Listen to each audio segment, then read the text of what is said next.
তোমাদের চ্যানেলে তোমাদের স্বাগত জানাই। প্রিয় অষ্টম শ্রেণীর শিক্ষার্থী বন্ধুরা, আশা করি তোমরা ভালো আছো। তো আজকে আমরা এই ভিডিওতে আলোচনা করব প্রথম পর্যায়ক্রমিক মূল্যায়ন 2024 অষ্টম শ্রেণী ভূগোল, পূর্ণমান 15, সময় তোমাদের 30 মিনিট। সিলেবাসটা দেখে নাও।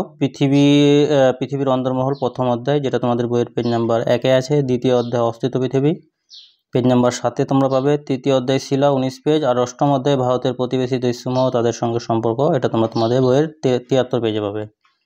ঠিক আছে, তো কথা না বাড়িয়ে ভিডিওটি শুরু করা যাক। তো দেখো, সঠিক উত্তরটি নির্বাচন করো।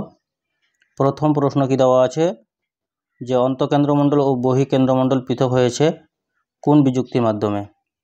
Conrad, Lehmann, Gutenberg, Mohorovicic. তো সঠিক উত্তর হয়ে যাবে বন্ধুরা লেহম্যান বিযুক্তি রেখা।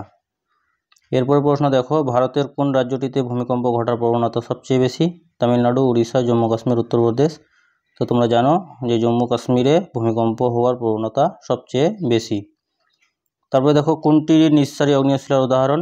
Basalt, granite, quartzite, marble. তো সঠিক উত্তর হয়ে যাবে ব্যাসল্ট হলো একটি নিঃসারী আগ্নেয়শিলা। তারপরে দেখো, কেওক্রাডং কোন দেশের শৃঙ্গ?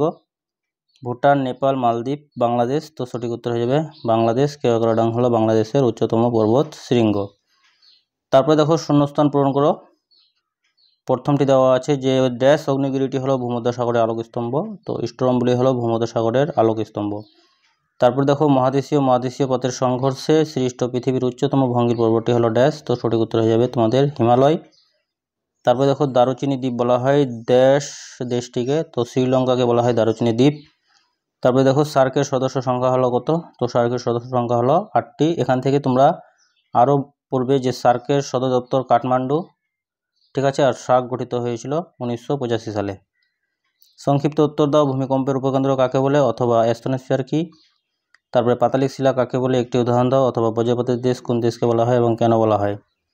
রচনাধর্মী প্রশ্ন দেখো, চিত্র এঁকে বিভিন্ন পাঁচসীমানার অতি সংক্ষিপ্ত ব্যাখ্যা দাও, অথবা পাকিস্তানের কৃষিকাজের সঙ্গে জলসেচের সম্পর্ক লেখো। তো প্রিয় শিক্ষার্থী বন্ধুরা, ভিডিওটি ছিল এই পর্যন্তই।